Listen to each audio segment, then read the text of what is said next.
firman Tuhan sama-sama sebelum nanti kita naikkan doa-doa syafaat kita. Ada satu ajaran daripada firman Tuhan yang menurut saya itu luar biasa, ya. Jadi saya berharap bahwa Pak Hu tidak merasa rugi walaupun tidak bisa tidur sore hari ini. Tadi siap sore Tapi udah siap. Bisa siap tidur. Pak Aris tadi tidur dulu. Mungkin dia mestinya kan sudah tidur, malam nanti kan bangun ya. Iya. Saya berharap kebenaran firman Tuhan ini kalau bisa menjadi mutiara dalam hati kita supaya kita tidak merasa rugi. Lukas pasal yang ke-18. Lukas. Injil Lukas pasal yang ke-18 ayat 1 sampai dengan ayat yang ke-8. Lukas 18. Jadi Iya kok. Jadi dibandingkan duduk tenang mendengar firman Tuhan di dekat kaki Tuhan Yesus, itu semua yang lain itu menjadi kurang penting. Harusnya begitu. Marta sama Maria ketika Tuhan Yesus mampir ke rumahnya, itu Marta sibuk sekali karena ada tamu, bikin kue, bikin wedang, macam-macam. Maria duduk enak-enak di bawah kaki Tuhan Yesus mendengarkan apa yang Tuhan Yesus katakan. Lalu dia panggil-panggil Maria suruh bantuin kan di dapur. Marianya rupanya diam aja di situ, marah dia. Tapi Tuhan Yesus membela. Tuhan Yesus berkata, Marta, Marta, kamu ini bersusah-susah dari hal yang banyak. Maria sudah memilih bagiannya yang lebih penting. Ya, bukannya Tuhan itu mengajari kita untuk malas, tidak bekerja, enggak sih. Cuma dibandingkan duduk tenang di bawah kaki Tuhan Yesus, mendengarkan akan firman-Nya, maka semua yang lain itu menjadi kurang penting. Itu poinnya di situ. Sebab apa? Sebab firman Tuhan itulah yang sebenarnya menentukan segala-galanya. Kalau misalnya hari ini saya di Jakarta diundang sama, tidak usahlah SBY, Yusuf Kalla aja, saya diundang, ya toh. Sekalipun saya ini ada pesta, ada urusan lain, pasti urusan lain saya tunda dulu. Sebab siapa tahu kedatangan saya menghadap Yusuf Kalla itu nanti ada kantor yang besar. Dan biasanya pasti itu tidak hanya datang, hanya omong-omong kecil aja, enggak sih. Kalau bicara dia tidak akan mau hanya ngobrol-ngobrol aja. Untuk orang sepenting dia itu, pembicaraannya itu sangat penting.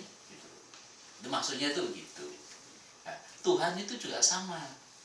Siapa tahu pada waktu kita menghadap Tuhan itu ada sesuatu yang Tuhan berikan untuk hati kita. Gitu. Jadi sekali lagi oleh karena itulah maka kita ini pada saat-saat di mana Tuhan itu hadir, pada waktu-waktu tertentu di mana kita perlu menghadap Tuhan, jangan itu dikalahkan oleh apapun yang lain. Gitu.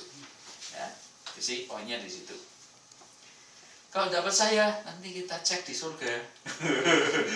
Kalau ketemu Tuhan nanti bilang apa dia? Nanti kan betul-betul begitu, ya. Gitu. Sekarang saya bacakan dulu ayatnya. Ini ajaran yang menurut saya sangat penting.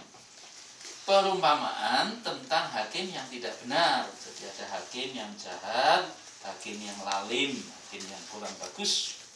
Yesus mengatakan suatu perumpamaan kepada mereka untuk menegaskan bahwa mereka harus selalu berdoa dengan tidak jemu-jemu. Unceasingly, betul ya bahasa Inggrisnya? Ya. Tidak berhenti-berhenti. Katanya dalam suatu kota, dalam sebuah kota ada seorang hakim yang tidak takut akan Tuhan dan tidak menghormati seorang pun. Dan di kota itu ada seorang janda yang selalu datang kepada hakim itu dan berkata, "Belalah hakku terhadap lawanku." Beberapa waktu lamanya hakim itu menolak. Tapi kemudian ia berkata dalam hatinya, walaupun aku tidak takut akan Allah dan tidak menghormati seorang pun, namun karena janda ini menyusahkan aku, baiklah aku membenarkan dia, supaya jangan terus saja ia datang dan akhirnya menyerang aku. Kata Tuhan, camkanlah apa yang dikatakan hakim yang lalin itu. Tidakkah Allah akan membenarkan orang-orang pilihannya yang siang malam berseru kepadanya? Dan adakah ia mengulur-ulur waktu sebelum menolong mereka? Aku berkata kepadamu, ia akan segera membenarkan mereka. Akan tetapi jika anak manusia itu datang, adakah ia mendapatkan iman di bumi? Jadi Tuhan itu mengajarkan supaya kita ini berdoa dengan tidak jemu-jemu. Hari Manuhutu sama Debbie, Jessica ini punya teman namanya Betty Gumira. Kalau ada dia semua ramai. Kemarin itu ulang tahunnya si Meli Hartanto, saya diundang untuk khotbah ke kita yang di upline itu. Betty juga datang itu sana ya, pesta sama pacarnya lagi. Dia bersaksi di gereja, gitu. Dia bersaksi, gitu. Dia susah karena belum punya pacar, sudah 40 sekian. Saya ngomongnya gini, kalau kamu memang sungguh ingin dapat pacar, pulang Indonesia pilihan banyak, saya bilang gitu. Desa ada, kota ada, hitam ada, putih ada. Asal mau lihat kiri kanan pasti banyak, karena di Amerika kan susah, orang Indonesia tidak seberapa gitu. Cuma saya tambahi, saya ngomong, tapi semua itu harus dengan iman. Jadi kalau kamu memang tetap tinggal di Amerika, tidak mau ke Indonesia carinya, imanmu harus dikuatkan lebih besar. Sebab Amerika pilihannya kan lebih sedikit, orang Indonesianya, apalagi kalau mau dapat orang bule gimana, Tapi luar biasa. Ya beberapa waktu yang lalu, waktu saya khotbah di sana, dia bersaksi, Tuhan luar biasa. Dia umurnya 50 sudah, 50, dan dia berkata, itu sekarang sudah punya pacar dan dalam waktu singkatnya akan menikah. Dan orangnya baik, ya, beli, dan saya nggak tahu apa dia pejabat tua atau duda mati atau gimana, nggak tahu saya. Pokoknya sudah diminta, bahkan dia bilang bersaksi, waduh, waktu melamar orang dia itu kan langsung ngasih cincin dan berkata, maukah engkau kawin dengan aku? Will you marry me? Itu orang Amerika. Ya, saya sih belum pernah ngomong gitu dengan dia. Belum zaman Pak. Dari sinar mata kita berdua sudah tahu. Oh iya, di atas iya. Sedap.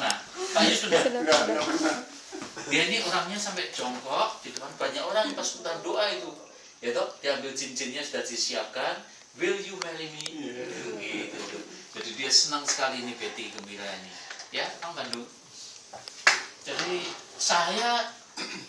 iman saya kurang sih lihat dia, Itu apa bisa, apa mungkin gitu. Tetapi bagi orang yang percaya itu tidak ada yang mustahil. Gitu. Nah, ini Tuhan tuh ngajari firman-Nya tuh gini. Kan ini ada hakim yang lalim. Lalim itu tidak mau takut pada Tuhan dan tidak menghormati manusia. Bos saja tidak dihormati, apalagi orang miskin. Kalau ini dikatakan yang minta dibela ini seorang janda, itu istilah kata janda itu adalah wakil orang lemah. Zaman dulu itu orang yang paling disia-siakan itu janda dan yatim piatu. Makanya Tuhan berkata ibadah yang benar ialah kalau kita itu mau memperhatikan orang-orang yang lemah, janda-janda dan yatim piatu. Itu ibadah yang benar.